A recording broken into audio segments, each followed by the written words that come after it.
श्री रामचरितमानस सार सटिक सप्तम सोपान उत्तरकांड।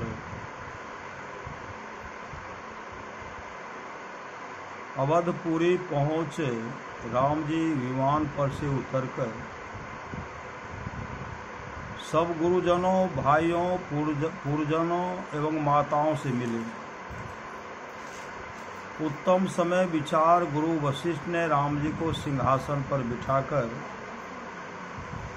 राज तिलक कर दिया।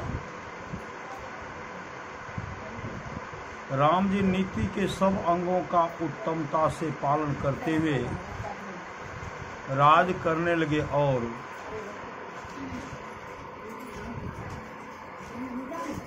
जब तेरा में प्रताप खगेसा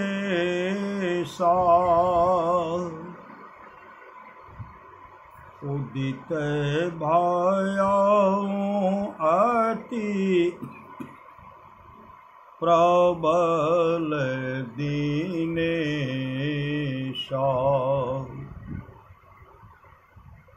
कागभूषुंडी जी कहते हैं, हे पक्षीराज गरुड़ जी, जब से राम का प्रताप अत्यंत प्रबल सूर्य रूप होकर उग गया, पूरी प्रकाश रहे ऊती हूँ लोका।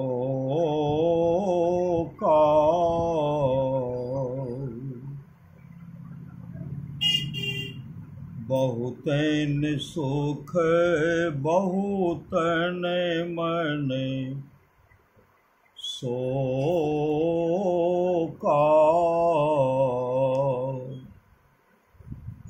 तब से प्रकाश तीनों लोकों में भरपूर हो रहा है, जिससे बहुतों को सुख और बहुतों के मन में शोक हुआ। जिनहि शोक ते कहूँ बखानी, जिनहि शोक ते कहूँ बखानी। प्रथम अविद्या निशा नशानी। जिन्हें शोक हुआ है उन्हें वर्णन कर कहता हूँ। पहले तो अज्ञान रूपी रात्रि नष्ट हो गई।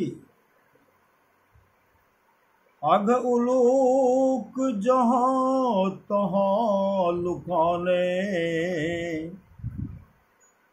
काम क्रोध कैरव सकुचाने। पाप रूपी उल्लू पक्षी जहाँ तहाँ छिप गए, काम और क्रोध रूपी कुमुद सकुचा गए। विविध कर्म गुण काल स्वभाव, ए चकोर सुख लह इन खाओ। अनेक प्रकार के कर्म गुण काल और स्वभाव रूपी चकोर है, ये कभी सुख नहीं पाते।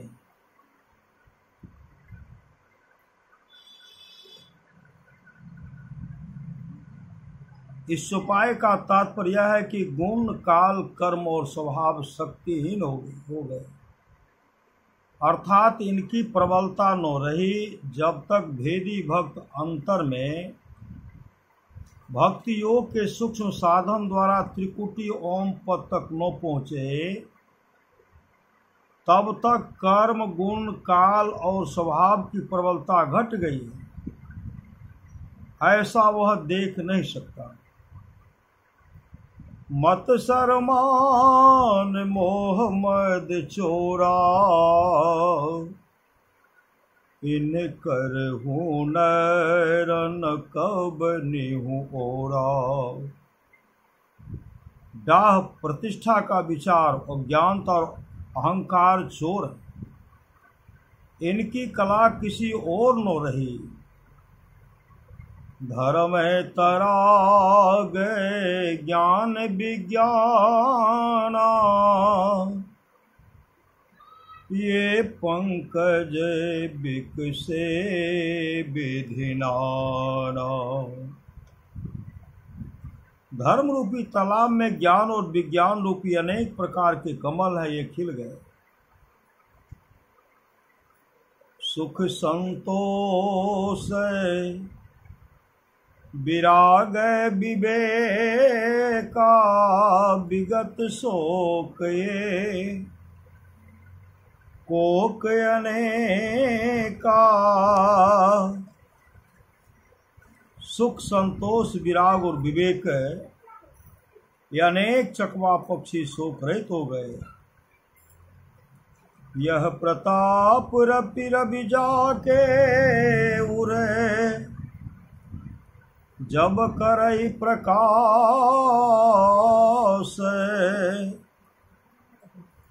पछिले बाढ़हि प्रथम जे, कहेत पावहि नाश। राम प्रताप रूपी यह सूर्य जब जिसके हृदय में प्रकाश करता है, तब उसके हृदय में पिछले कहे हुए ज्ञान विज्ञान सुख संतोष विराग और विवेक बढ़ते हैं, और जो पहले कहे गए हैं वो ज्ञान पाप काम क्रोध कर्म काल स्वभाव के दोष मत्सर मान मोह और मद ये नष्ट हो जाते हैं। यह राम प्रताप रूप सूर्य त्रिकुटी महल में विराजित और ओम ब्रह्म का स्वरूप है। त्रिकुटी महल में विद्या सारा घन हर गरजे बजे नगारा। लाल बरन सूरज उजियारा छत्र, कमल मंझार शब्द ओंकारा। कविशा।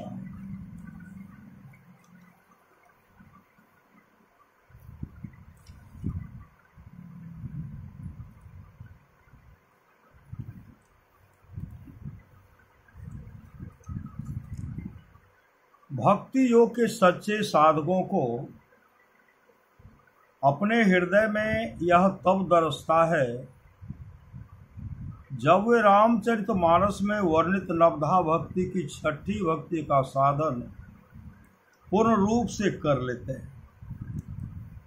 यह सूर्य हिमकर युक्त है। इसी सूर्य को चौपाई संख्या 79 में कृषाणु भानु हिमकर कहा गया है। चौपाई संख्या 611 से 614 तक में वर्णित अज्ञान पाप काम और क्रोधादि ताप मनुष्य के हृदय को दग्ध करते हैं, परंतु साधन में लवलीन भक्त अपने हृदय में त्रिकुटी महल पर चढ़कर ऊपर कथित सूर्य का दर्शन पाते हैं, और इससे ऊपर वर्णित विकारों का ताप उनके हृदय से दूर हो जाता है। फल स्वरूप हृदय शीतल एवं शांत हो जाता है, और इसमें ज्ञान विज्ञान सुख संतोष विराग और विवेक बढ़ जाते हैं। जैसे उल्लू पक्षी को आकाश में उदित सूर्य नहीं दर्शता है, उसी तरह छठी भक्ति के साधन से हीन भक्त को वर्णित राम प्रताप प्रबल दिनेश अपने अंतर में नहीं दरसता है, इसलिए उनके हृदय के विकार दूर नहीं होते और न उनमें ज्ञान विज्ञान सुख संतोष विराग और विवेक आते हैं। राम प्रताप प्रबल दिनेश के प्रसंग को पढ़कर यह समझ लेना बड़ी भूल होगी, यह सूर्य त्रेता युग मर्यादा पुरुषोत्तम भगवान राम के अवधेश रहने के समय में उदित और अब अस्त हो गया। वास्तव में यह सूर्य सर्वदा सबके हृदय रूप आकाश में बाहरी आकाश में नहीं सूर्य सर्वदा सबके हृदय रूप आकाश में उदित है, बाहरी आकाश में नहीं। पर उल्लू पक्षी रूप अनधिकारी को अपने अंतर में नहीं दरसता। बस तुलसी साहब की घट रामायण। भूगर अंधे बेस टेक अभिमान में, सूझे न सब में ब्रह्म धुंध अज्ञान में। भूगर नेत्र खुले सुनो सोई साध है, देखे तन बिच भान सो ब्रह्म अगाध। जौ दोपहर गगन रवि छाई, तासे उजास भया घट माही। दोहा संख्या 91 में यह प्रताप रवि जाके उर्जब करे प्रकाश का अर्थ यह नहीं होता है किसी एक ही युग व युग भाग में यह सूर्य उगा था, परंतु यह अर्थ होता है कि यह सूर्य जब जिसके हृदय में प्रकाश करे, अर्थात योगी भक्त इनके दर्शन का साधन जब करेगा, तब वह अपने अंतर में इसका दर्शन पावेगा।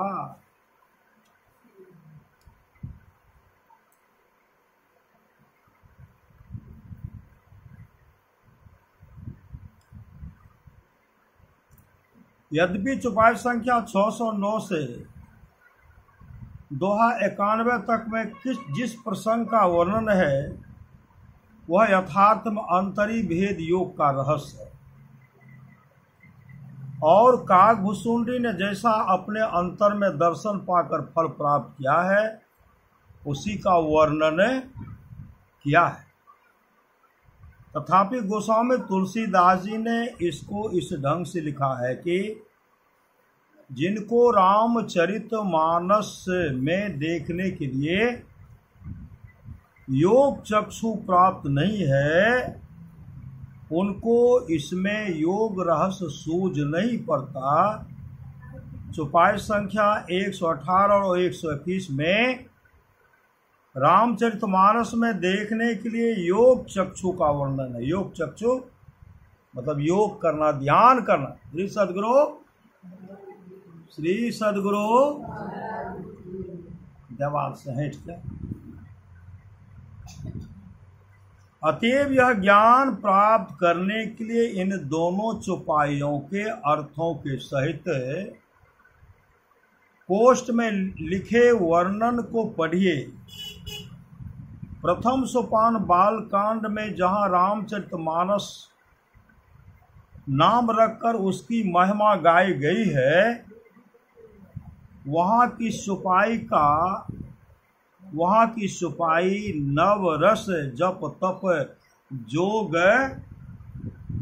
विरागा ते सब जलचर चारु तारागा से प्रकट होता है कि जैसे पोखरे के जल में जब जलचर डूबा हुआ रहता है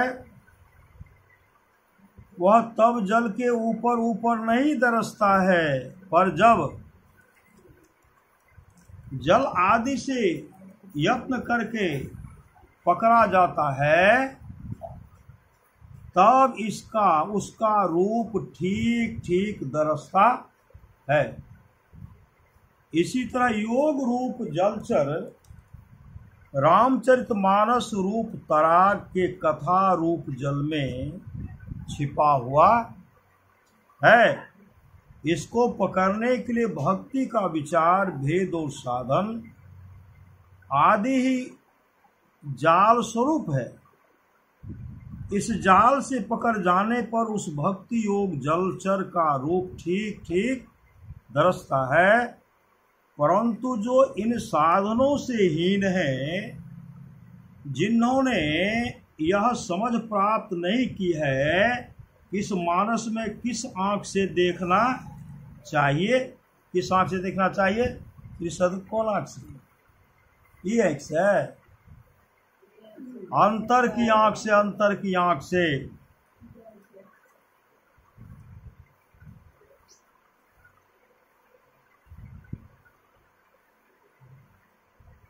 किस आंख से देखना चाहिए? और जिन्होंने केवल इतिहास और अल्प शब्दार्थ ही जान पाया है, वे यदि इस प्रकार गुप्त योग रहस्य को रामचरितमानस में नहीं पकड़ सकें और मेरे इस वर्णन को रामचरितमानस का बाह्य विषय कहें, तो उनकी समझ कहाँ तक ठीक है। उसे विचारवान भेदी जन जान सकते हैं। जानना चाहिए कि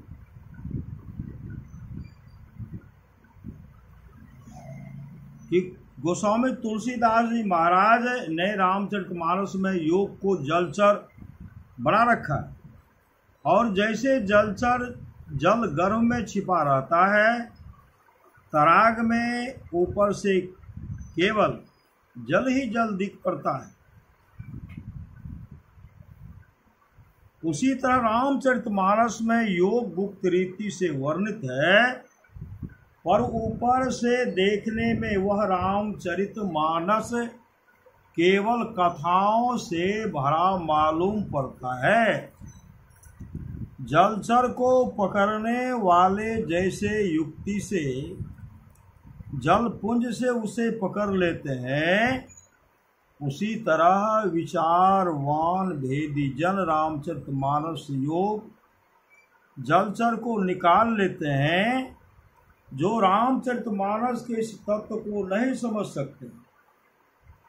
वे यदि संपूर्ण रामचरितमानस को कंठाग्र भी कर लें, तो भी उन्हें उससे रामचरितमानस से होने योग सर्वश्रेष्ठ और सार लाभ कदापि नहीं होगा।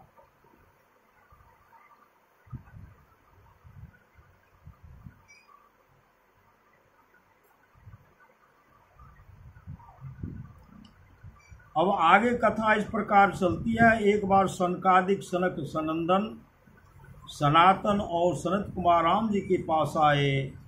राम जी ने उनको दंडवत करके स्वागत किया और आदर पूर्वक आसन पर बिठाकर विनीत भाव से कहने लगे, बड़े भाग पाग ये सत्संगा, बिनहि प्रयास होई भवभंगा। बड़े भाग से सत्संग प्राप्त होता है, जिससे बिना परिश्रम के ही संसार जन्म मरण आदि छूट जाता है।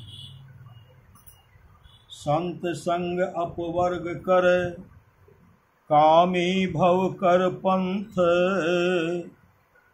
कहहि संत कवि को विदय श्रुति पुराण सद ग्रंथ।